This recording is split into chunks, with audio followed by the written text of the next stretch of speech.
சாரோனின் ரோஜாவும் lily புஷ்பமுமாய் அழகும் சௌந்தர்யமும் நிறைந்த என் இயேசுவே. சாரோனின் ரோஜாவும். பிரியமான தேவனுடைய பிள்ளைகளே, நம்மளாரும் தலைவணங்கி கண்களை மூடி ஆண்டவருடைய சமூகத்திலே தான நேரத்திற்காக நாம் ஜெபிப்போம். அன்பான பரலோக பிதாவே, நீர் கிருபையினாலே கடந்த நாட்களாக எங்களை கண் முனைவோரை பாதுகாத்து தாராதனை எங்களுக்கு தந்தபடினாலே ஸ்தோத்திரம். தாராதனை ஆராதனைக்கு இருக்கிறதான எங்கள் ஆண்டவர் ஆசீர்வதிக்கும்படியாய் உங்களுடைய கருத்திலே நாங்கள் தருகிறோம். எங்கள் ஆண்டவர் தாராதனிலே நீங்கள் எழுந்தருளுவீராக. பரிசுத்த ஆவியானவருடைய பரிபூர்ணமான ஆளுகையும் பிரசன்னத்தின் வழிநடத்துதலையும் ஆசீர்வாதத்தையும் சமாதானத்தையும் இந்த ஆராதனையிலே தாருங்கள். ஒரு சமயத்திலிருந்து வரக்கூடியதான தேவனுடைய ஜனங்களை ஆண்டவர் வழிகளை பாதுகாத்து ஆண்டவர் கொண்டு வந்து சேர்க்கும்படியாய் ஜெபிக்கிறோம். பாடல்கள் ஆராதனைகள் எல்லா பகுதிகளையும் பொருட்படுத்த நடத்தும். எல்லா தெய்வ பிள்ளைகளையும் கர்த்தர் ஆவிக்குள்ளாக மாற்றும். இயேசு ரட்சகர் மூலமாக நல்ல பிதாவே, ஆமென்.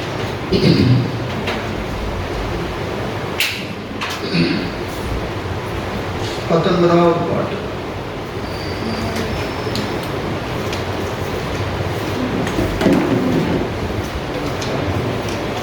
ஸ்தோத்தரிப்போம் ஸ்தோத்தரிப்போம் இயேசுதேவனை, ஸ்தோத்தரிப்போம் ஸ்தோத்தரிப்போம் இயேசுதேவனை, நம் ஜீவனுள்ள நாட்களெல்லாம் ஸ்தோத்தரிப்போமே, நம் ஜீவனுள்ள நாட்களெல்லாம் ஸ்தோத்தரிப்போமே.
பெரிய புஸ்தகம் 192, சின்ன புஸ்தகம் 156.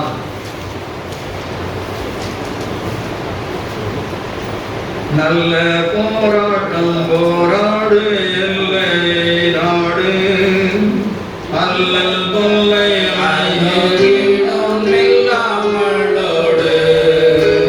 நல்ல போராட்டம் போராடு எல்லை நாடு, அல்லல் தொல்லை வீடும் இல்லாமலோடு.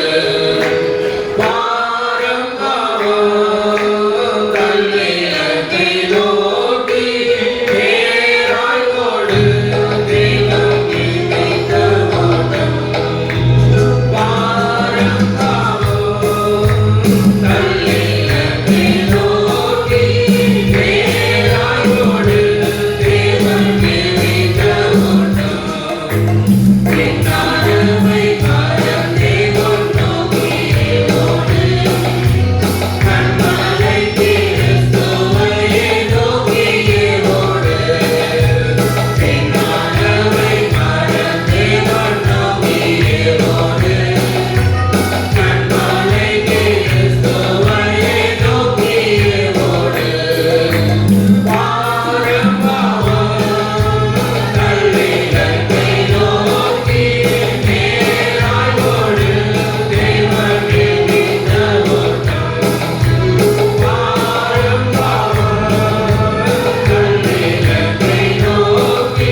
ஹalleluya ஹalleluya ஹalleluya.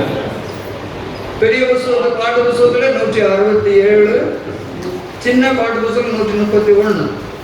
கல்வார் என்பதோ அழைக்கிறது, தள்ளிடாதே தருணம் இதை.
கேட்கிற பொழுது சோதர சோதர சோதர ஆண்டவர் சொல்லுவோம். நாம் தொடர்ந்து மத்திய 17ஆம் அதிகாரம் 1 முதல் 6 வசனம் உள்ளதான இயேசு பேதுரு யோவான் யாக்கோபு ஆகிய 3 சீசன் அழைத்துக் கொண்டு மலையிலே மறுரூபமாகிற பொழுது அவருடைய எந்தெந்த நிலைகளிலே அந்த மறுரூபத்தின் நிலைகளிலே அவர் மாற்றப்பட்டார். ஸ்தோத்திரம். நமக்கு கர்த்தராகிய இயேசு கிறிஸ்து வருகிற பொழுது நாம் அவரை போல மறுரூபமாகி அவரை மத்திய ஆயத்திலே சந்திக்கிறோம். ஸ்தோத்திரம். அந்த மறுரூபத்தின் நாளுக்காக எதிர்பார்ப்போடு காத்திருக்கிறதான நம் அனைவருடைய வாழ்க்கையிலும் இயேசுவே பூமியில் இருந்த பொழுது சோதர மருவ மலையில் பலவிதமான மருவங்களை அவர் அடைந்திருக்கிறார். மருவம் அடைந்தார் என்று படிக்கிறோம். அதில் அவர் அடைந்த மருவங்கள் ஒன்று ஒளி உள்ளதான ஒரு மேகம் அவர் நிழலிட்டு சொன்னால் பிரசன்னத்தில் மகிமை, பிரசன்னத்தில் மறுரூபம் என்று சொல்லக்கூடிய பகுதியை முதலாக படித்தோம். இரண்டாவதாக அவருடைய முகம் சூரியனை போல பிரகாசித்தது, முகத்தில் மறுரூபம். சோதரம் அவருடைய வஸ்திரம் வெளிச்சத்தை போல வெண்மையா பிரகாசித்தது, வஸ்திரத்தில் மறுரூபம். அடுத்தது சோதரம் செவியில் மறுரூபம். மோசே எலியா அவர் பேசக்கூடியதான சத்தத்தை கேட்டார்கள் என்று படிக்கிறோம். சோதரம் பிறகு மத்தேயு 17:4 படி விருப்பத்தில் மறுரூபம். பேதுரு யோவான் யாக்கோபு அவர்கள் சொல்லுகிறார்கள், ஆண்டவரே நாம் இங்கே இருப்பது நல்லது. ஏன் என்று சொன்னால் மருவமலை எவ்வளவு பயங்கரமான, அவர்கள் ஆச்சரியப்படத்தக்கதான அவருடைய ஞானத்துக்கு அப்பாற்பட்டதான் தெய்வீக மகிமைகளை அவர்கள் கண்ணார காண்கிறார்கள்.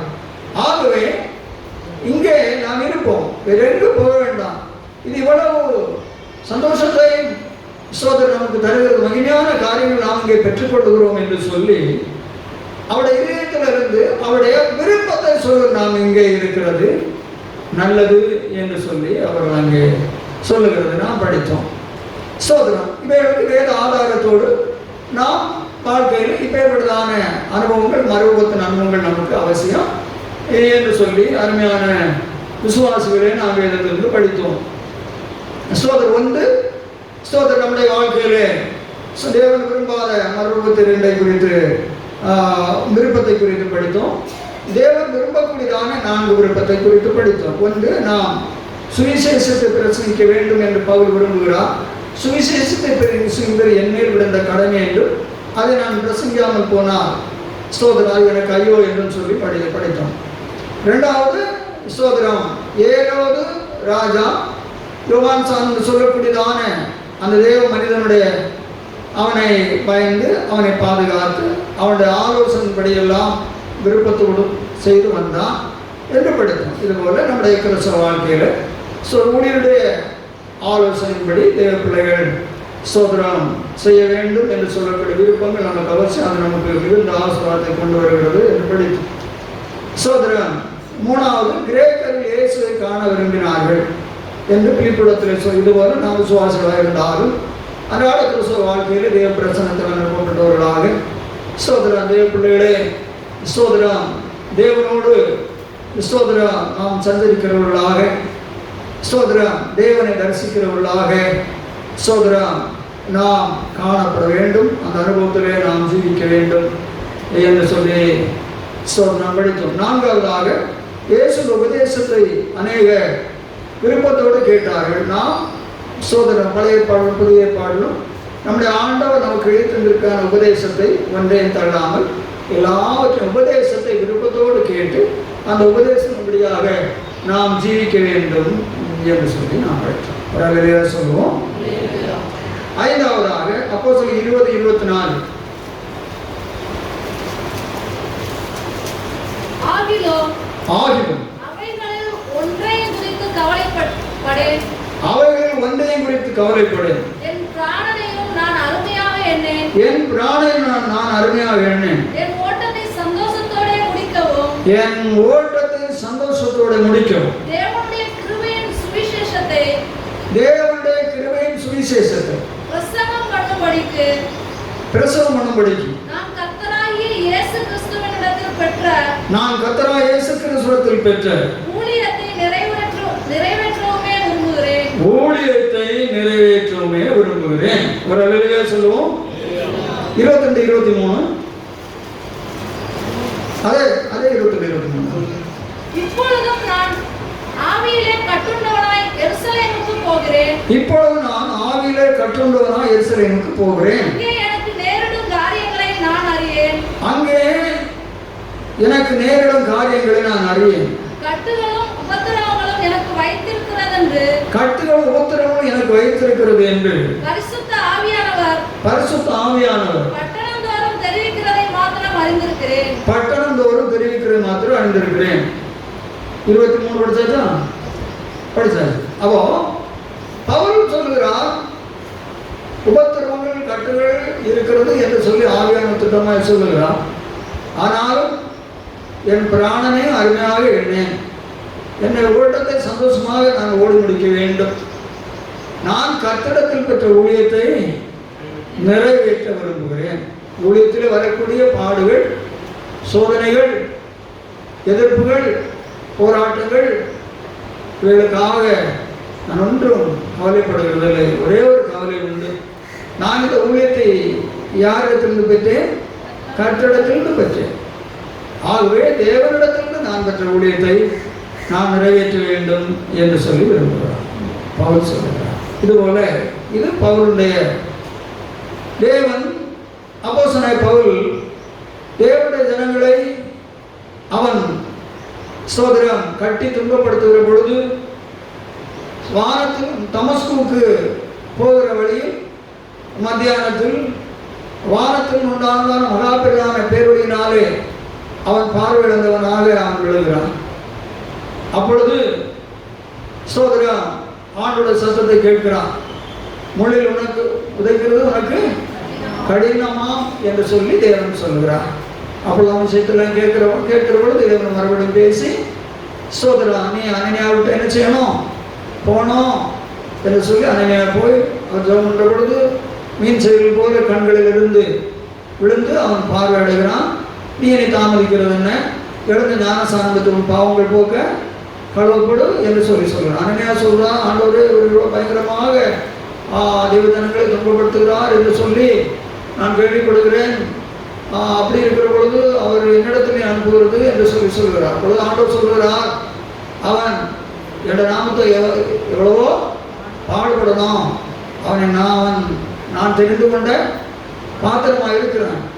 ஆனால் நான் அவனை மாற்றி இருக்கிறேன். அவர்களது வருகிறான் என்று சொல்லி ஆண்டவர் அவனுக்கு சொல்லுகிறார். சொல்லுவோம். அன்பான தேவ பிள்ளைகளை, ஆகவே பவுல் இப்படிப்பட்டதான நிலையிலே இருந்த பவுலை தேவன் மாற்றி அவருடைய வேலைக்கு என்று சொல்லி அவனை பிடிக்கிறார். அவன் தெரிந்து கொள்ளப்பட்டதான ஒரு பாத்திரமாக தேவன் மாற்றுகிறார். அவனை கொண்டு புதிய ஏற்பாட்டில் 14 நிருபங்களை பரிசுத்த ஆவியானவர் சோதரன் தேவனுடைய பிள்ளைகளை எழுதியிருக்கிறார். சோதரன் அந்த நிருபங்கள் எல்லாம் மகா மகிமையான ஒன்றாக காணப்படுகிறது. சோதரம் அல்லேலூயா சொல்லுவோம். சபையை குறித்தும் சோதரம் கர்த்தராகிய இருக்கிற இயேசு கிறிஸ்துவின் வரவை குறித்தும் சோதரம் உபதேசத்தில் இருக்கக்கூடியதான வித்தியாசமான நிலைகளை குறித்தும் எல்லா காரியங்கள் குறித்தும் பரிசுத்த திட்டத்தொழிலுமாக அந்த பவுலுடைய தேவன் எழுதுகிறார். சோதரம் பவுலுக்கு தேவன் மேன்மையான வெளிப்பாடுகளை கொடுத்தார். சோதரம் பவுல் 3ஆம் ஆண்டு வரைக்கும் அவன் உயிரோடு இருக்கிற பொழுதே ஒரு முறை எடுத்துக்கொள்ளப்பட்டான் என்று சொல்லி படிக்கிறோம். ஒரு அல்லேலூயா சொல்லுவோம். சோதரம் இந்த பவுல் சொல்லுகிறார், இந்த ஊழியத்தின் பகுதியிலே பல போராட்டம் இருக்கிறதா, ஆவியான் திருவிழம் பெற்றுகிறார். அது நடந்தால் நடக்கட்டும், அதை குறித்து நான் கவலைப்படவோ கலங்குவோ இல்லை. ஒரு ஊழியத்தை எனக்கு அவரே தந்தார், அதை நிறைவேற்ற வேண்டும் என்று விரும்புகிறேன். அப்ப தேவனுடைய ஜனங்களே, தேவன் ஊழியத்துக்கு அழைத்து தேவனை ஊழித்து தந்தால் ஊழியத்திலே பல போராட்டங்கள் உண்டு என்பது இந்த பவுலுடைய அனுபவத்தை நாம் கற்றுக்கொள்கிறோம். மட்டுமல்ல, சோதரம் கர்த்தராகிய இயேசு கிறிஸ்துவும் 3 வருஷங்கள் ஊழியர்கள் செய்கிற பொழுது அவர் சோதரம் பரிசேயர் சதிசேயர் என்று சொல்லக்கூடியதான நிலையிலும் இன்னும் பலதரப்பட்ட நிலைகளிலும் கர்த்தராகிய இயேசு கிறிஸ்து எல்லா நிலைகளிலும் அவர் நெருக்கப்பட்டார் என்று சொல்லுகிறதான நிலைகளை நாம் சுவிசேஷத்தில் சோதரம் வாசித்து அறிந்திருக்கிறோம். இயேசு பிசாசுகளை துரத்தின பொழுது அவரை குறை சொன்னார்கள். இயேசு பிசாசுகள்லாம் துரத்தினார்கள் என்று சந்தோஷப்படவில்லை. சோதரம் என்ன சொன்னாங்க? சந்தோஷப்பட்ட கூட்டம் உண்டு, நன்மை பெற்ற உண்டு. ஒரு கூட்டம் என்ன சொல்லிட்டு, இவன் பிசாசின் தலைவனாகி பெயர்சோதனை கொண்டுதான் பிசாச துரத்தின அப்படியே சொல்லிட்டான். சோதரம் அவர் இயேசு பாருங்கள், பாவிகளோடு சோதரம் அவர் பந்தி இருக்கிற பொழுது சகை விட்டு போகிற பொழுதும் இயேசு சகையும் பாவியான மனிதனாக இருக்கிறான் என்று சொல்லிதான் சொன்னார். அவர் பந்தி இருக்கிற பொழுதும் அப்படிதான் சொன்னார். இந்த பாவியான மனசோடு கூட இவர் ஏன் பந்தி இருக்கிறார் என்று சொல்லி, இவரை தொடக்க முடிதானே இந்த பெண் பாவியான ஸ்திரீ அல்லவா என்று சொல்ல சொன்னார். ஆகவே இயேசுவை போதன பிரியம் என்று சொன்னார். அது திட்டவட்டமாகவே எழுதியிருக்கிறது. சோதரம் கர்த்தராகிய இயேசு கிறிஸ்துவினுடைய உபதேசங்களை குறித்து அருமையானவர்களெல்லாம் நீங்கள் நன்றாக படிக்கிறது. அவருடைய ஊழியத்திலே வந்ததான போராட்டங்கள் தான். அவர் கொடுத்ததான உபதேசங்களை குறித்து சதிசேயர் பரிசேயர்கள் சோதரம் அவருடைய போதனை குறித்து எப்போதுமே குறைவை நாம் கண்டுகொள்ள வேண்டும் என்று சொல்லி அவரோடு கூட போதனைகளை குற்றம் கண்டுபிடிக்கும்படியாக நடக்கிறவர்களாக காணப்பட்டார். சோதரம் ஆகவேதான் விபச்சாரத்தில் கைமையுமா ஒரு ஸ்திரியை கண்டுபிடித்தோம் என்று சொல்லி 8ஆம் அதிகாரத்தில் நியாயப்பிரமாணம் சொல்கிறது, இவளை கல்லெறிந்து கொள்ள வேண்டும் என்று சொல்லி கொண்டு வந்து சொன்னார்கள். எதற்காக? இவர் என்ன சொல்லுகிறார் என்று சொல்லி சோதரம் பிள்ளைகளே, அவர் நீங்கள் அப்படி நியாயப்பிரமாணத்தின்படிதான் என்று சொல்லி சொன்னால் அந்த சனத்திலே அந்த ஸ்திரீ கொல்லப்பட்டு அவன் நரகத்துக்கு போயிருப்பான். ஆனால் அவருடைய விருப்பத்தை ஒப்புக்கூடாதபடி உங்களில் குற்றமில்லாதவர்கள் கல்லறியுங்கள் என்று குறைந்த தரையில் எழுதினார். அப்பொழுது ஒருவரும் அந்த ஸ்திரீயை சோதரம் தேவ பிள்ளைகளை கல்லறிவதற்குள்ள ஒருவராகிலும் அந்த குற்றத்தை கண்டோம் என்று கைப்பிடித்து கொண்டு வந்தார்கள். இப்போ குற்றமில்லாத ஒருவன் கல்லறியுங்கள் என்று சொன்ன பொழுது அவர் தரையிலே குனிந்து எழுதி நிமிர்ந்து பார்த்து ஒருவரும் இல்லை. சரியே கொஞ்சம் யாரும் சோதரம் குற்றப்படுத்தவில்லையா என்று கேட்போம். யாரும் இல்லை, எல்லாரும் போய்விட்டான்னு சொல்லுங்கள். அப்போ குறைபடுத்தி வந்து சொன்ன பொழுதும் தேவன் சொல்ற பொழுது அவள் மனச்சாட்சியிலே குற்றப்பட்டவர் உணர்த்தப்பட்டவர்களாக நாம் அவளை கல்லறிவதற்கு இயேசு சொன்ன வார்த்தைப்படி நம்முடைய மனச்சாட்சியில் ஒரு தகுதியும் இல்லைன்னு சொல்லி அவங்களாம் சாதாரணமாக போயிட்டாங்க. ஒரு அகலில் சொல்லுவோம், இது அதற்கு தான் அவரை குற்றப்படுத்த. ஆகவே அந்த ஸ்திரீ அதிலிருந்து காப்பாற்றப்படுகிறார். அதாவது இயேசு என்ன சொல்லுகிறார்? அவள் ஒரு ஸ்திரீயை நியாயத்தீர்த்து சோதரம் அவள் மரணத்துக்கு ஒப்புக் கொடுப்பதற்கு அவர் ஏன்னா எல்லாரையும் வெற்றிக்க வந்திருக்கிறேன் என்றெல்லாம் சொல்லுகிறதான தேவன் இவளுக்கு என்ன சொல்லுகிறார் சொல்லப்படுது. அவனுடைய வியாக்கியான பகுதிகள் வேறு இருக்கிறது. ஒரு அழகியா சொல்லுவோம். இனி ஒரு முறை விவாதத்தை குறித்து சோதரம் திருமணம் பண்ணியாச்சுன்னு சொன்னால் ஒரு இறந்து போனால் சோதரம் பிறகு அந்த சோதர மனைவி குறித்து சொல்றார். இப்படி 7 பேர் திருமணம் பண்ணாங்க சோதரங்கள் எல்லாரும். நித்தியத்தில் அவங்க யாருக்கு மனைவியாக இருப்பாங்கன்னெல்லாம் கேட்டாங்க. இதெல்லாம் உபதேசத்தினுடைய நிலைகளிலே அவருக்கு அப்பா இவர் என்ன சொல்லுகிறார் என்று சொல்லிப்பாங்க. அப்பொழுது அவர் அதுக்குரிய காரியங்களிலே அங்கே கொள்வனையும் கொடுப்பினையும் இல்லை எல்லாரும் தேவதூர்களை போல இருப்பார்கள் என்று சொல்லி இப்படி இயேசு ஜனங்கள் உபதேசத்தை குறித்து கேட்ட கேள்விகளுக்கும் அவர் சொன்ன பதில்கள் மகா மேன்மையாக இருந்தது என்று சொல்லுகிறது. நான் படிக்கிறேன். இப்படி அன்பான தேவ பிள்ளைகளே, இயேசுடைய பகுதிகளிலே சோதனை ஊழியத்துக்கு பெரிய போராட்டங்கள் சோதனைகள் சங்கடங்கள் எல்லாம் அவர் வந்தது. அவர் அந்த இரவெல்லாம் பிதாவுடைய சமூகத்திலே போய் இருந்து ஆண்டோடு அதிகமாக இரவெல்லாம் அவர் ஜெபித்தார் என்று சொன்னால் நீங்கள் என்ன நினைக்கிறீர்கள்? சோதரம் ஊழியத்தின் பகுதியிலே வரக்கூடியதான சோதனை எதிர்ப்புகள் போராட்டங்கள் வீடுகளெல்லாம் இரவெல்லாம் காத்துட்டு செவிக்கிறார். ஆண்டவரே சோதரம், நான் இன்னும் ஊழியக்கூடிய காலங்கள் நீ வைத்திருக்கிறேன். ஆகவே பற்காலங்கள் ஊழியர்களில் பலவிதமான காரியங்களை நான் சந்திக்க வேண்டியது இருக்கிறது. அதற்கு உங்களுடைய கிருபையும் பிரசன்னம் வேண்டும் என்று சொல்வதற்காக இவன் அதிகமாக காத்து செவிக்கிறார்.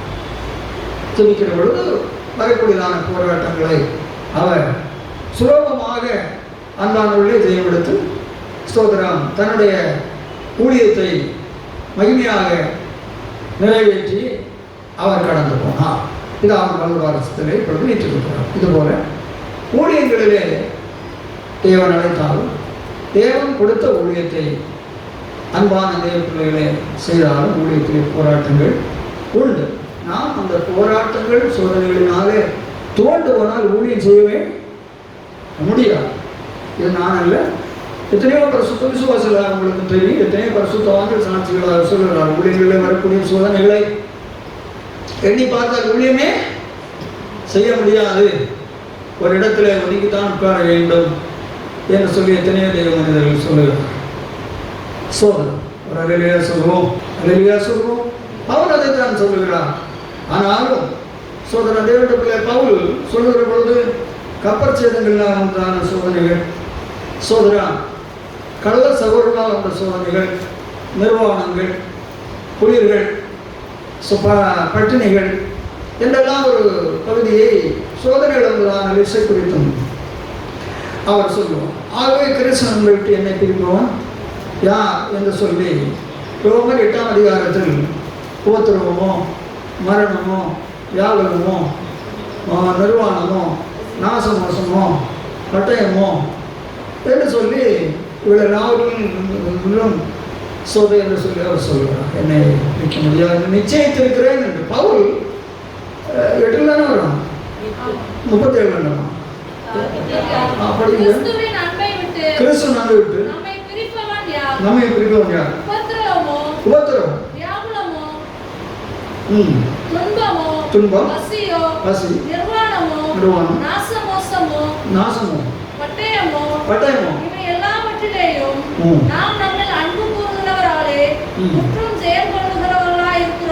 நம்மள அன்பு ஒரு தேவனாலே ஜெயம் கொள்ளுகிறவர்களாக இருக்கிறோமே. மரணமானாலும் ஜீவனானாலும் தேவதூதர்களானாலும் அதிகாரங்கள் வல்லமைகள் நிகழ்காரியங்கள் வருங்காரியங்களானாலும் உயர்வானாலும் தாழ்வானாலும் வேறு எந்த சிருஷ்டியானாலும் நம்முடைய கர்த்தராகிய இயேசு கிறிஸ்துவுள்ள பவுல் அது அவர் எழுதுறது. அந்த துன்பங்கள் எல்லாம் இப்படிதான் நடந்தது. ஆனாலும் நான் நிச்சயத்தோடு ஓடுகிறேன்.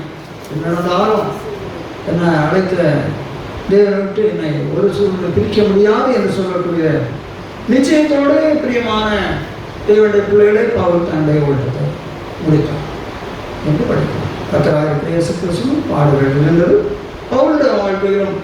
சோதர பவுல் சத்தே போயிட்டார் என்று சொல்லக்கூடிய நிலைகளில் எல்லாம் அவர் அடித்து சோதரன் காயப்படுத்தி இருக்கிறார்கள். எல்லா பாடுகளும் அவருடைய வாழ்க்கையிலும் வந்தது. அவர் இப்படி நிச்சயித்துக் கொண்டு சோதரா கிறிஸ்து அன்பு என்னை நெருக்கி ஏறுவது என்று சொல்லி பரிசுத்த ஆவியானவரினாலே ஆளுகை செய்யப்பட்டு அந்த பிரசனத்தினாலே தேவ பிள்ளைகள் அவர்களுடைய ஊழியத்தை நிறைவாய் செய்து முடித்திருக்கிறார் என்று சொல்லி படிக்கிறோம். அவர் ஊழியம் என்று சொல்லி சொன்னால் பாடு இல்லாதபடி ஒரு தேவ பிள்ளைகள் ஊழியம் செய்ய முடியாது என்பதையும் நாம் நன்றாக அறிந்திருக்கிறேன். இயேசு தம்முடைய சீசர்களை அழைத்து தம்முடைய வேலை கண்டு சொல்லி நியமித்து எல்லா அதிகாரங்களையும் தேவன் அவர்களுக்கு கொடுத்து நீங்கள் புறப்பட்டு போங்கள், வேலையாள் குலுக்கி பாத்திரனாய் இருக்கிறான், சோதரான் ஆடுகளுக்குள் ஓநாய்களுக்குள் ஆடுகளை அனுப்புகிறவோ நான் உங்களை அனுப்புகிறேன். ஓநாய்களுக்குள் ஆடுகள் அனுப்புனா என்ன செய்யும்? ஆடுகள் என்ன செய்யும்? ஆடுகளை பிடிச்சி படிங்க. ஆடுகளை ஓநாய்களுக்குள்ளே அனுப்புகிறது போல இதோ நான் உங்களை அனுப்புகிறேன். ஆகையால் சர்ப்பங்களைப் போல வினாவுள்ளவர்களும் புறாக்களைப் போல கபடச்சோர்களுமாய். நான் உங்களை அழைத்து அனுப்பினாலும் வேலைகள் இப்படித்தான். ஓனாய்க்குள்ளே ஆடுகள் இருந்தால் ஆடுகளை அது தேவைப்பட்டதை குறித்து அது பட்சிகள் தான் சரி. இது ஏசு சொன்னதான வார்த்தைகள். சோதரர் அலையிலையா சொல்லுவோம்.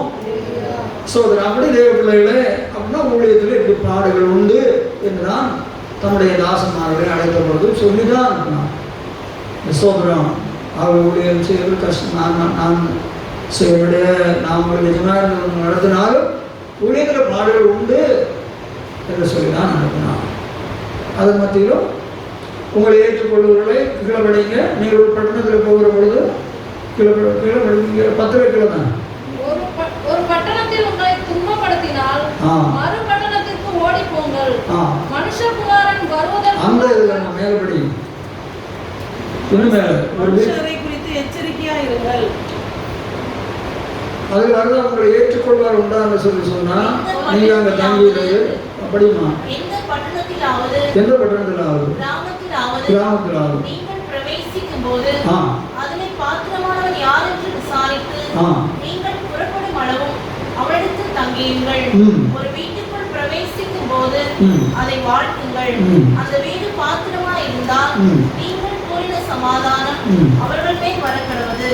அபாத்திரமா இருந்தால் நீங்கள் கூறின சமாதானம் உங்களிடத்துக்கு திரும்ப கடவது. எவனாகிலும் போதும் இப்படி தேவன் அவளை சொல்லி நீங்க போங்க, ஏற்றுக்கொள்ள நீங்க இருங்க, செய்யுங்க. உங்கள் வாழ்க்கையில் அவர்களுக்கு நன்மை உண்டாக வேண்டுமானால் அவர்களுக்கு பார்த்து அவங்களை இருக்கிற சொல்ல காரியங்கள் சொல்லி தேவனுடைய பிள்ளைகளான படிக்கணும். ஆகவே அப்போஸ்தலர்களிலும் எல்லாருடைய வாழ்க்கையிலும் போராட்டம் இருந்தது. யோவான் அப்போஸ்தலனை தவிர மற்றவர்கள் இரத்த சாட்சிகளால் தான் அவர்கள் சோதனை கொல்லப்பட்டார். ஒரு அலையிலே சொல்லுவோம். இப்படி ஸ்தோத்திரம் பல இரத்த சாட்சிகளுடைய அப்போஸ்தலர் இரத்த சாட்சிகளுடைய சரித்திரங்களை நீங்கள் பார்த்தீர்கள் சொன்னால் அந்த காரியங்களை நாம் அங்கே சரியாக படிக்க முடியும். ஸ்தோத்திரம் அப்படி எல்லா அப்போஸ்தலர்களும் ஊழியங்களிலே தேவனுடைய பாடுகளை அனுபவித்திருக்கிறார். கொலோசியர் 4:17 படித்தேன். கொலோசியர் 4:17 அர்க்கிப்பை கண்டு நீ கர்த்தரிடத்தில் பெற்ற ஊழியத்தை நிறைவேற்றும்படி பாருங்கள். அர்க்கிப்பு அதனால கர்த்தரிடத்தில் பெற்ற ஊழியத்தை நிறைவேற்ற கவனமாக இருக்க வேண்டும். என்று படிக்கும். அப்போ ஊழியர்களாக இருக்குன்னா ஊழியத்திலே பாடுகள் என்று சொல்லி சோர்ந்து கலந்து பின்னிழந்து போகாதபடி அர்க்கிப்பு கட்டணத்தில் பெற்ற ஊழியத்தை நிறைவேற்ற எப்படி இருக்கணுமா கவனமாக இருக்க சொல்லி அதுபோல இந்த ஊழிய தேவ பிள்ளைகளே எந்த மனிதர்களும் நமக்கு தந்ததில்லை. நாம் இங்கே தெளிவுபடுத்துகிறோம். பவுலாக தான் சொல்கிறார் இங்கே எழுதியிருக்கிறது. இந்த ஊழியத்தை நம்மை அழைக்கிறதும் தேவன். ஊழியத்தை நமக்கு கையிலே தந்திருக்கிறோம் தேவன் தான். வேறு யாரும் ஊழியத்தை நம்ம கையில் தரவில்லை. மனுஷன் நம்ம ஊழியத்தை அழைக்கவும் இல்லை. தேவாதி தேவன் ஊழியத்தை அழைத்தோம். அவருடைய வேலையை இயேசு பிடித்த முன்பு அந்த ஊழியத்தை 12 அப்போஸ்தலர்கள் கொடுத்த பிதாவை நாம் உலகம் வருகிற இந்த சீசர்கள் அங்கே இருக்கிறாங்க என்று சொல்லி 12ஆம் அதிகாரத்தில் ஒரு யோவான் பையன் ஒரு பெரிய ஜபத்தை அவர்களுக்கு ஏறெடுக்கிறார். பின்பு அப்போஸ்தலர்கள் விட்டு போனதான ஊழியங்களை அதற்கு பின்பு தேவன் புதிய ஏற்பாட்டு காலங்களிலே தேவ பிள்ளைகளை தேவ ஊழியர்களை தெரிந்தெடுத்து நம்முடைய வேலையை தேவன் பூமியிலே செய்து சபையை கட்டி சபை தன்னுடைய வருவதற்காக தேவன் ஆயத்தப்படுத்தி கொண்டு வருகிறார். அதுக்கு தான் சபை. ஒரு அலையிலேயே சொல்லுவோம். அப்படி நம் ஊழியத்தில் நிறைவேற்ற எந்த பாடலும் கர்த்தர் நமக்கு தந்த ஊழியத்தை நாம் நிறைவேற்ற விருப்ப உடையவர்களாக இருக்க வேண்டும். பவுலை போல கர்த்தராக இருக்கிற இயேசு கிறிஸ்து சோதரா தேவனுள்ள தேவ பிள்ளைகள் தேவனுடைய தாசன்மார்கள் அதான் மேலும் போன திருநாம சாட்சியங்கள் சூழ்ந்து கொண்டிருக்கு. நமக்கு முன்னோடியாக மேலும் போன்ற தேவனுடைய பக்தர்மார்கள் ஊழியர்களை செய்து ஜெயம்பற்றவர்களாக மகிமை அடைந்திருக்கிறார்கள். இயேசு பின்பு ஜெயம் கொண்ட பரிசுத்தவான்களுடைய ஊழியத்தின் நிலைகளையும் நாம் நமக்கு முன்னிறுத்தி நாம் உங்களுடைய ஊழியர்களை செய்து நாம் பிரதிபலனை பெற்றுக்கொள்ள கடந்து போக வேண்டும் என்பது நான் சோதரதை 5வது விருப்பமாக நாம் காண வேண்டும் என்று படிக்கிறோம். ரோமர் 10:1 படிங்க. ரோமர் 10:1 சகோதரரே இஸ்ரவேலர் ரட்சிக்கப்பட வேண்டும் என்பதே இஸ்ரவேல் ரட்சிக்கப்பட வேண்டும் என்பது என் இருதயத்தின் விருப்பமும் ஆ நான் தேவனை நோக்கி செய்யும் விண்ணப்பமுமா இருக்கிறது. அப்போது பவுலுடைய விருப்பம் என்ன? இஸ்ரவேல் ஜனங்கள் ரட்சிக்கப்பட வேண்டும். அது என்னுடைய விருப்பமும் இருதயத்தின் விருப்பமும் விண்ணப்பமுமா இருக்கிறது. ஸ்தோத்திரம். ஆறாவது, அழிந்து போவதான ஜனம் ரட்சிக்கப்பட வேண்டும். அவர்கள் மனம் திரும்ப வேண்டும் என்றக்கூடிய இருதயத்தின் விருப்பம் அதற்காக விண்ணப்பம் பண்ண வேண்டியது நமக்கு அவசியம். எழுந்து முதல் சாமத்திலே கூப்பிடு, உன் கருப்பொழி சும்மா இருக்க ஒட்டார் நதியளவாய் கண்ணீர் விடு. சோதரா ஒரு அலையிலேயே சொல்லுவோம். சோதரா பிள்ளைகள் அப்பம் கேட்கிறார்கள், அவர்கள் கொடுப்பார் இல்லை என்று புறம்பெல்லாம் நாம் ஒப்படைக்கிறோம். அதனால அருமையான தேவ பிள்ளைகளை எல்லாருடைய வாழ்க்கையிலும் அழிந்து போவதால் மனக்குள் ரட்சிக்கப்பட வேண்டும். நம்ம குடும்பத்திலே நம்மளுக்கு கூட பிறந்தவர் ரட்சிக்கப்படலை, சொந்த மந்தர் ரட்சிக்கப்படலை, தேச தலைவர் ரட்சிக்கப்படவில்லை, தேசத்தின் மக்கள் ரட்சிக்கப்பட, நம்முடைய ஃப்ரெண்டுகள் ரட்சிக்கப்படவில்லை. அப்போ நம்முடைய இருதயத்தில் ஒரு பெரிய விருப்பமும் ஒரு விண்ணப்பமும் நமக்கு அவசியமானது. அடுத்த விருப்பம், அழிந்து போகிற மனக்குள் ரட்சிக்கப்பட வேண்டும். இயேசுவே, இந்த மனக்குலத்திற்காக உடைய இரத்தத்தில் ஒரு துட்டு ரத்தம் வைக்காதபடி இவ்வளவு பாதைகளையும் பாடுகளும் அடைந்து இந்த ரத்தத்தை எல்லாம் நீங்கள் சிந்திருக்கிறீர் ஆண்டவரே. சோதரா, நீர் நான் ஒரு நாள் பாவியாக இருந்தேன், என நீர் ரட்சித்தீர். சோதரா, எனக்காக எத்தனையோ பேர் ஜெபித்திருக்கிறார்கள். பாருங்கள், நமக்காக ஜெபித்தவங்க நமக்கு தெரியாது. ஆனாலும் சோதரா மிஷனரிகள் வந்து சுவிசேஷத்தில் வந்து சோதரா அவர்கள் இரண்டாவதாக தேசத்துக்கு திரும்பி போனதில்லை. பிள்ளைகளை மனைவிடம் விட்டு அவர்கள் சுவிசேஷத்துக்காக வருகிறார்கள். வந்த இடங்களில் சுவிசேஷத்துக்காக மறித்திருக்கிறார்.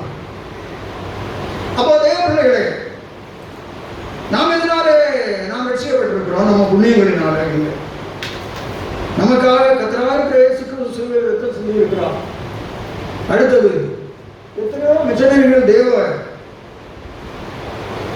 மனிதர்கள் மனக்குள்ள ரட்சிக்கப்பட வேண்டும் என்று சொல்லியும் சோதனை தெரிவித்திருக்கிறார்கள்.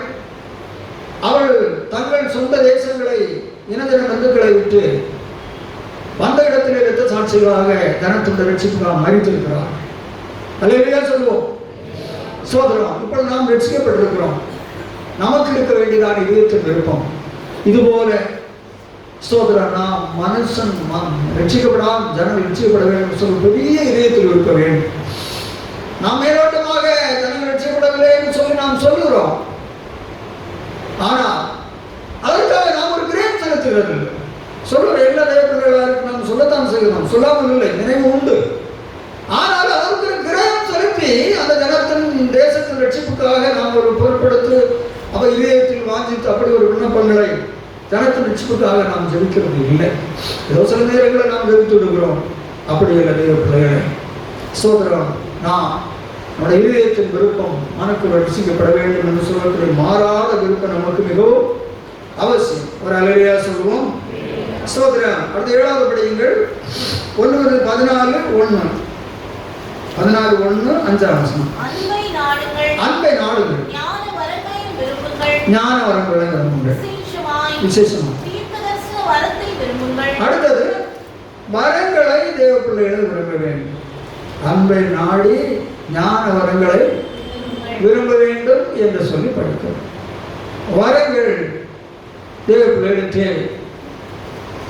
ஆவிக்கு 1:14 ஆவிக்கு 9 வரங்களை குறித்து எழுதியிருக்கு. படிங்க. 14 தான் வருது. 14 தான் வரும். 14 தான் இருக்கு. படிங்க. எப்படி ஒருவனுக்கு ஆவியினால ஞானத்தை போதிக்கும் வசனமும், ஆவியினால 12 ஆவியினால ஞானத்தை போதிக்கும் வசனம் சொன்னா ஞான வரம். அடுத்தது, வேறொருவனுக்கு அந்த ஆவியினாலே அறிவை உணர்த்தும் வசனமும், அறிவு வரம். வேறொருவனுக்கு அந்த ஆவியினாலே விசுவாசமும், விசுவாச வரம். வேறொருவனுக்கு அந்த ஆவியினாலே குணமாக்கும் வரங்களும், குணமாக்கும் வரம். வேறொருவனுக்கு அற்புதங்களை செய்யும் சக்தியும். குணமாக்கும் வரம் வேற, அற்புதம் செய்வாங்க. அது ரெண்டுக்கும் வித்தியாசங்கள் உண்டு. ஸ்தோத்திரம். அது நம்ம நேரம் போறாது. இப்போ அந்த வரங்களை குறித்து வியாக்கியானம் பண்ண நாம் விரும்புகிறோம், நேரம் போறாது. அடுத்தது அற்புதங்களை செய்யக்கூடிய வரம். வேறொருவனுக்கு தீர்க்க தரிசனம் உரைத்தலும், அது ஒரு வரம். தீர்க்க தரிசனம் உரைத்தல். வேறொருவனுக்கு ஆவிகளை பகுத்தறிதலும், ஆவிகளை பலவிதமான ஆவிகள் இருக்கிறது, அதை பகுத்தறிகிறது. வேறொருவனுக்கு பற்பல பாஷைகளை பேசுதலும், பற்பல பாஷைகளை பேசுதல். வேறொருவனுக்கு பாஷைகளை வியாக்கியானம் பண்ணுதலும் அளிக்கப்படுகிறது. பாஷைகளை பேசுறவங்களை வியாக்கியானம் பண்ணுகிறது, அளிக்கப்படுகிறது என்று படிக்கிறது. இந்த 9 ஆவிக்கு வரங்கள் பவுலிடத்திலே முழுதும் இருந்தது. இப்பொழுது இந்த வரங்கள் தேவனுடைய பிள்ளைகளை ஊழியர்களை செயல்படத்தான் செய்கிறது. ஆனால் அந்த விருப்பம் இருக்கணும். இந்த வரங்களை குறித்து அதை குறித்து விரிவாய் சபைகளை பிரசங்கிக்கிறதும் இல்லை. அது மங்கி போகணும் ஒன்றாக காணப்படுகிறது. ஒரு அழகியா சொல்லுவோம், வரங்களை குறித்து தெளிவாக பிரசங்கிக்க வேண்டும். ஜனங்கள் கட்டாயம் வரங்களை பெற்றுக்கொள்ள வேண்டும். தீர்க்க தரிசனம், விசுவாச வரங்கள். விசுவாசம் இல்லாமல் தேவனுக்கு பிரியமாக இருக்கக்கூடாது. அது ஒரு வரம். விசுவாசங்கள் இருந்தால் தான் துணைந்து ஒரு காரியங்களை தேவனிடத்தில் நின்று பல போராட்டங்கள் பல காரியங்களில் துணிமாய் நான் விசுவாசம் நினைச்சு நிற்க முடியும். அது ஒரு வரம். சாதா எல்லாம் ஒன்றும் நம்மளால் உண்டாகிறதில்லை. அது ஊழியத்துக்கு பயனுள்ளது. தேவனே அதை வைத்திருக்கிறார். அப்போ இவர்களுக்கெல்லாம் நாம் காத்து தெரிவித்து விட நாம் பெற்றுக்கொள்ள வேண்டும். வரங்களுக்கா வரங்களால் ஊழியத்தில் நம்ம ஒன்றும் பண்ண முடியாது. ஸ்தோத்திரம். குணமாக்கும் ஒரு வியாதியை குணமாக்கணும், அதுக்கு வர வேணும். ஸ்தோத்திரம். ஒரு விசுவாசத்தினாலும் அதுக்கு வேணும். பல போராட்ட நிலைகளில் நின்று போனோம்னா விசுவாசம் வேணும். இல்லைன்னா நம்ம மொத்தத்தில் நம்ம தோண்டு போவோம். ஆக அது இருக்கட்டும். ஆகவே தேவ பிள்ளைகளை வரங்களை பெற்றுக்கொள்ள வேண்டும் என்று எழுதி. அதனால இன்னும் வரங்களை குறித்து பிரசங்கிக்கிறது இல்லை. அதனால் வரை குறித்து தேவ பிள்ளைகள் விசுவாசிகள் எண்ணுகிறதில்லை. அதனால் அதில் விசுவாசிகளை தப்பு சொல்வதற்கு இல்லை. ஏன்னா இந்த ஊழியர் வசனங்கள் வரங்களை குறித்துள்ள பயன்களை அதை எப்படி பெற்றுக்கொள்ள வேண்டும் என்று சொல்லுகிறது சபைக்கு பிரசங்கிக்கிறது. ஸ்தோத்திரம். ஆகவே தேவ பிள்ளைகள வரங்கள் நமக்கு மிகவும் விசுவாசிகளும் வர வேண்டும். அதே சுத்தத்தின்படி கேட்டால் தருவாங்க. நீங்கள் கேட்குற பொழுது உங்களுக்கு என்ன வரம் நம்ம உங்களை பயன்படுத்த முடியும் அந்த வழி ஊழியருக்கு வரங்கள் மிகவும் அவசியமான ஒன்று. அல்லையா சொல்லுவோம். கேள்வி படிக்கிறோம். அடுத்த 5ஆம் வசனம் படிங்க.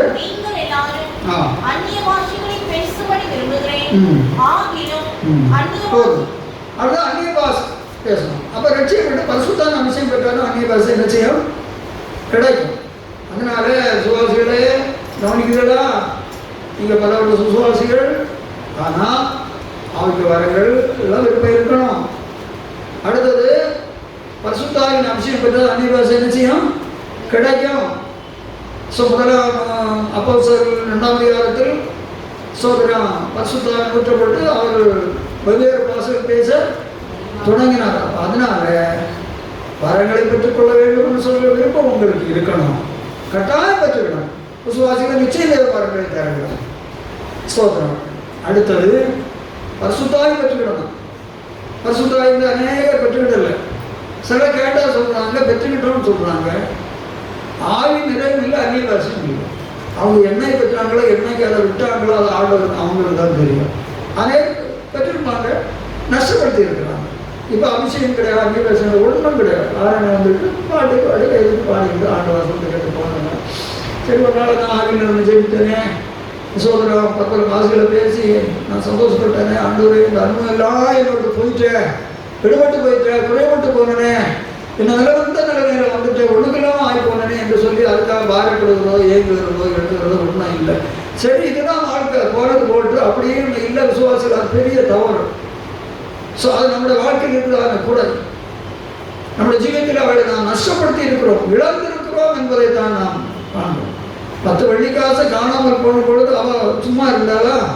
சோதரன் ஒரு 10 பொண்ணு காணாமல் போன பொழுது அவன் எல்லாம் தட்டு பார்த்தா ஒன்றும் தெரியல, ஒன்றும் காணவில்லை. உடனே ஒரு விளக்க பற்ற வைக்கிறான். இது எங்கே மறைஞ்சிருக்கு இன்னும் பார்த்து தொடர்பம் கொண்டு கூட்டி அங்கே கண்டுபிடிக்கிறான். வேத வசனம் கண்ணாடிக்கு முன்பதாக கட்டளை வசனம் காலத்துக்கும் பாதைக்கு வெளிச்சம். உன்னுடைய நஷ்டப்பட்ட மறைந்து கிடக்கக்கூடியதான பகுதிகளை உனக்கு சுட்டி கட்டக்கூடியதான வெளிச்சம் அது. நல்ல சொல்லுவோம். கண்ணாடி, நம்ம ஒரு கண்ணாடி கொண்டு என்னாச்சுன்னா நம்ம வாரி சீவி இருக்கிறோமா, முகத்தில் அழுக்கு இருக்கா, ட்ரெஸ்ஸில் அழுக்கு இருக்கா இதெல்லாம் நம்ம காட்டிக்கணும். இதுவோட வேதவசனம் ஒன்று கண்ணாடி அது. ஸோ தேவ பிள்ளைகளே, நம்முடைய நிலைகளை காட்டக்கூடியதான வெளிச்சமாகவும் இருக்கிறது. அதான் விளக்கை கொளுத்தி வேதவசம் வெளிச்சத்தில் நம்ம நிற்கும் பொழுது நான் இழந்து போன சம்பவங்களை நமக்கு காட்டும். தலைவலியா சொல்லுவோம். அப்படி உணர்ந்து தேவ பிள்ளைகள் பரிசுத்தாய் பெறாதவங்க கட்டாயம் பெற்றுக்கணும். ரிட்சியப்பட்டு ஞானசாரம் எடுத்தாச்சு என்ன சொல்லிட்டு நடக்கக்கூடாது. அதில் நமக்கு கேவலத்தில் சொன்னார், நீ மறுபடியும் பிறக்கணும், ஜனத்தினால் பிறக்கணும், ஆவினால இல்லைன்னா பல்லவத்து ராஜ்யத்தை உள்ள போக மாட்டேன். ஏசு சொன்னதானே ராப்பாவில் படிச்சிருக்கிறியா? இது காணாம இந்த சம்பவங்களுக்கு தெரியும். அவன் நிக்கலவான் யூத போதே சொன்னது சொல்லி கொடுத்தான். அப்போ பல்லவன் தேவர்கள நீங்க நினைக்கிறது நான் மனம் திரும்பியிருக்கேன் சோதரம், நான் தான் எடுத்திருக்கேன். பல்லவன் உள்ள எப்படி போறது? ஆவினால பிறக்காம பல்லவன் உள்ள போக முடியாது. அதுக்கு வேற பகுதிகளே இருக்கிறது, போக முடியாது சொன்னது. அந்த செக்ஷன்கள் என்ன என்று சொல்லி அதனால தேவ பிள்ளைகள் நீங்கள் அறிஞ்சுக்கணும். அதனால பரிசுத்தாய் என்ன செய்யணும்? பிறணும், அந்நிய பாஷை பிறணும், ஆவியில் நிரம்பி தேவ பிள்ளைகள் ஆண்டவரை அந்நிய பாஷையில் பேசி ஆராதிக்கணும். வீடுகளில் ஜெபிக்கிற பொழுது அப்படிதான். அது ஜெபிக்க குறைகளை நம்ம வசன வெளிச்சத்தில் நிறுத்தி கண்டுபிடிக்கணும். அது இழந்த பகுதியை பாருங்கள். எருசலேமுக்கு இயேசுவை கூட்டிக் கொண்டு போறாங்க. இப்போ வந்துட்டாங்க. மரியாதை யோசிக்கணும்.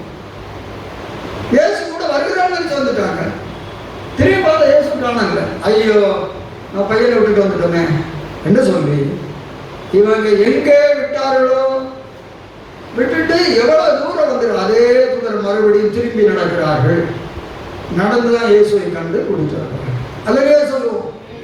புரியுதா? இதுபோல தேவர்களே, இயேசு எங்க விட்டீர்களோ, அபிஷேகத்தை எங்க இழந்தீர்களோ, அன்னிவேசவர்களை எங்க நஷ்டப்பட்டு இருந்திருக்கிறீர்களோ, அதுக்கு காரணம் என்ன, ரீசன் என்ன, அதை விட்டு எந்த தொலைவு நீங்கள் போய் கொண்டிருக்கிறீர்களோ அதை நீங்கள் உணர்ந்து மறுபடியும் நீங்கள் அந்த சாணத்துக்கு நீங்கள் வர வேண்டும். அப்பொழுதுதான் நீங்கள் அவர்களை பெற்றுக்கொள்ள வேண்டும். இல்லாமல் பெற்றுக்கொள்ள வேண்டும். அறையிலேயே சொல்லுவோம். அதன் காரணமாக சூழ்நிலைகள், குறைவுகள், சோதரம் வேறு என்ன இருந்தாலும் திரும்பி பார்த்து அந்த ஆரம்பித்த இடம் வரை வந்துடும். வந்து உள்ள உடஞ்சி ஜெபித்து கேட்டு கணேசன் நான் தருவா. காரன் கடைசி 2 நாட்கள் ஒன்றும் இல்லை. பிறகு என்ன, இயேசுநாதருக்கு வரி காத்திருந்தேன். நான் யாரு? கன்னிகைகள். மற்ற விளக்கம் பற்ற வச்சு பார்த்தாச்சுன்னா விளக்கல. தீவெட்டிக்கு எண்ணெய் இல்லை. விஷயம் முடிஞ்சுதா? போக முடிஞ்சுதா? அப்புறம் அவங்ககிட்ட கேட்டாங்க. அவங்க சொன்னாங்க, ஐயா உங்களுக்கு வந்தா நாங்களும் போக முடியாது, உங்களுக்கும் வராது, என்ன எங்களுக்கு வராது, நீங்கள் போய் வாங்கிட்டு வாங்க. விற்கிறவங்கள்ட்ட வாங்கிட்டு போயாச்சுன்னா ஆயத்தமாக இருந்ததான கன்னிகளை கூட்டிகிட்டு மணவாளர் போயிட்டாரு. கதவு சாத்திட்டு வந்து தட்டினாங்க விஷயம். அதனால இன்னைக்கு சபையோட நிலைகள் இப்படிதான். வரைக்கு எல்லாரும் போகணும்னு ஆசை காத்திருக்கிறது. பரிசுத்தாவி பெறல நிறைவு பெற்ற பரிசுத்தாவியும் வரங்களை எல்லாம் நஷ்டப்பட்டு சும்மா இருக்குது. பிறகு வருகிறவங்க எப்படி போக முடியும்? கைவிடப்பட தான் முடியும். அதுக்கு எந்த சந்தேகம் கிடையாது. அதனால தேவ பிள்ளைகள் இதையெல்லாம் நினைச்சு உள்ள உடைஞ்சு உணர்ந்து மனசாப்பட்டு ஜீவியங்களை சுத்திகரித்து அபிஷேகத்தில் முன்னத்து போல நீங்கள் நிரப்பப்படணும். அன்னை பாசைகள் விடுதலையோடு பேசணும். அல்லேலூயா சொல்கிறோம். ஆதி மரங்களை நீ கட்டாயம் பெற்று பிரகாசிக்கணும். இது மந்தமான நிலைகளில் தேவ பிள்ளைகளே இருக்கக்கூடிய காலம் இது அல்ல. இந்த காலம் தாண்டி போயிட்டு சோதரம் அதை நின்று நம்ம ஆண்டவருக்காக வாழ்ந்ததும் பாடுறதும் சான்ஸ் சொன்னதும் உபவாசம் இருந்ததும் வசனம் படித்ததும் சத்தியம் கிடையாது எல்லாம் ஒரு இமைக்கு மொழிப்பொழுது எல்லாம் நஷ்டப்பட்டு போயிடணும். சோதர ஆழத்தில் இல்லைன்னு சொன்னோம். குழப்பாடுகளை பட்டு கத்திற்காக வாழ்கிறோம், ஜீவிக்கிறோம், நடந்து கொண்டு வந்திருக்கிறோம். என்னுடைய கிருபையை சார்ந்து பிறகு ஒரு கணக்குளத்தில் நான் கைவிடப்பட்டுட்டோம். அந்த நிலைமைக்கு ஒரு தெய்வ மக்களும் காரணமாக நீங்கள் இருக்கக்கூடாது. ஜீவியங்களை துல்லியமாக நடத்தி கொண்டு போகிறேன். அழகியா சொல்றோம். அப்போ அப்போஸ்தலர் பவுல் எபேசுக்கு வருகிறார். அப்போஸ்தலர் நடவடிக்கைகள் 19 அதிகாரத்தில் படிக்கிற பொழுது எபேசுக்கு வந்து நீங்கள் விசுவாசிகளான பரிசுத்த ஆவி பெற்றீர்களா என்று சொல்லி கேட்டார். 2 வாழுங்கள்.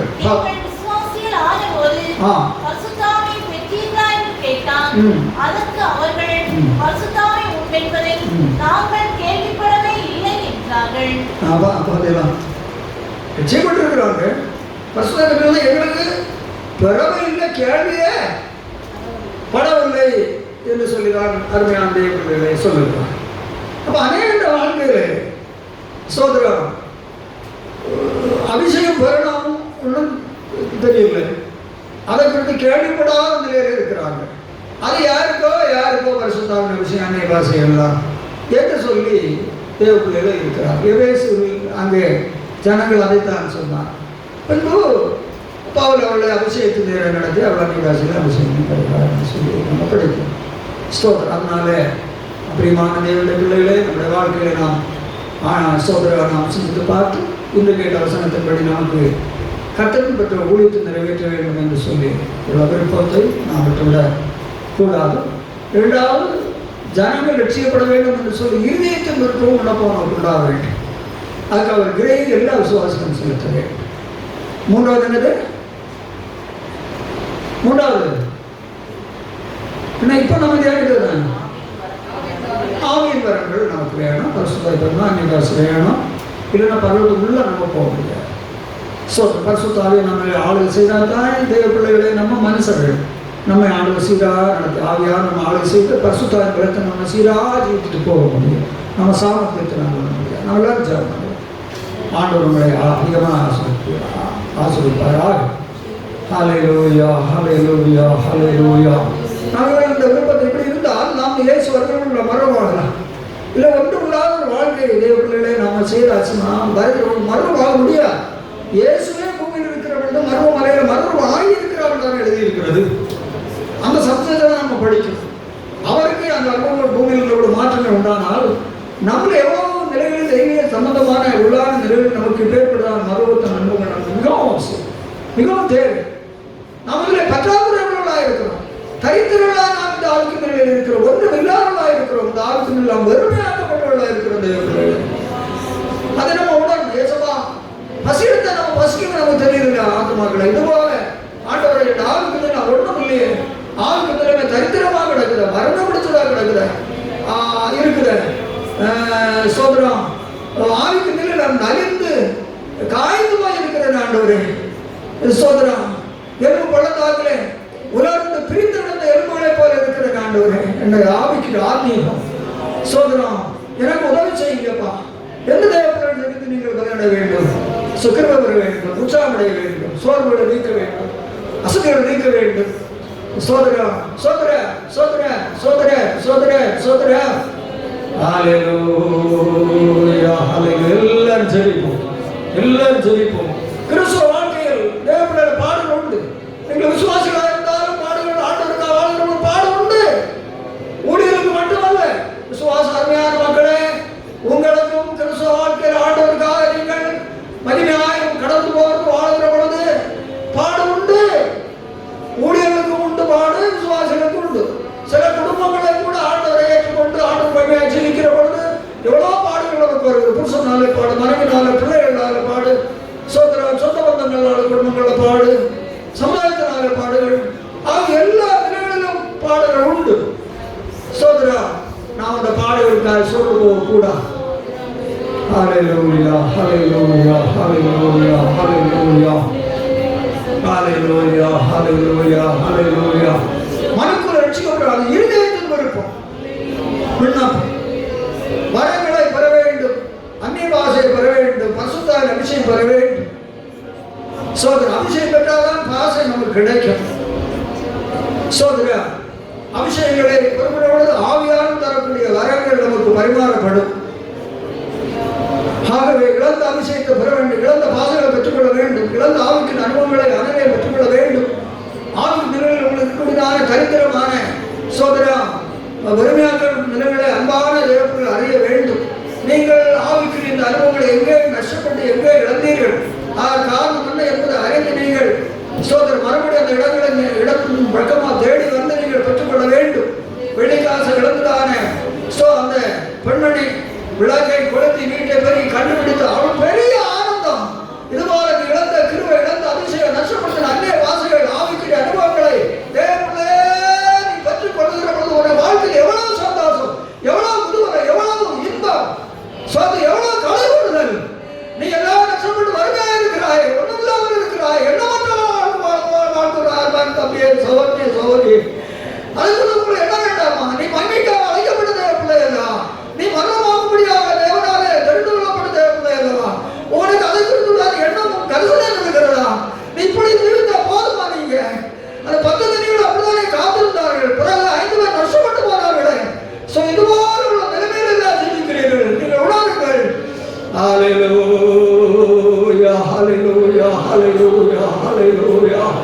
நல்ல தேவனே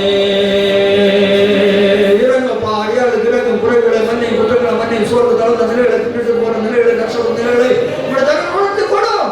ஆதி நிலைகளை கொண்டு வார், உயிர்ப்பையும் உற்சாகப்படுத்தும், புதிய திருமண அபிஷேகங்களை, வல்லமைகளை, வரங்களை தாரும் பிள்ளைகளுக்கு. கிறிஸ்துவ வாழ்க்கையில பாடுகளை தோண்டு போகாது பவுலை போல ஆண்டவரே ஜீவிக்க அனுபவங்களை எங்களுக்கு எல்லாருக்கும் தாரும் ஆண்டவரே. சோதர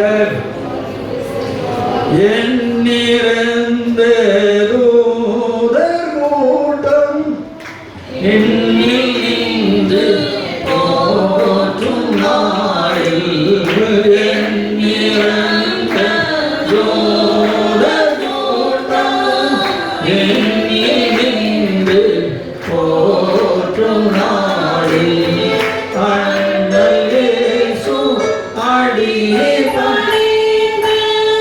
பணிந்து போற்றும் துதியே துதியே அன்னலேசு அடி பணிந்து பணிந்து போற்றும் துதியே துதியே பார்ப்பேனே நேசரேனா நாற்பதே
எங்களோடு நீ பேசுவதான கிருபையுள்ள வார்த்தைகளுக்காக ஸ்தோத்திரம் ஆண்டவரே. ஸ்தோத்திரம் ஆண்டுகளில் ஒரு சாமர்த்தியம் ஒரு பலனும் இல்லை.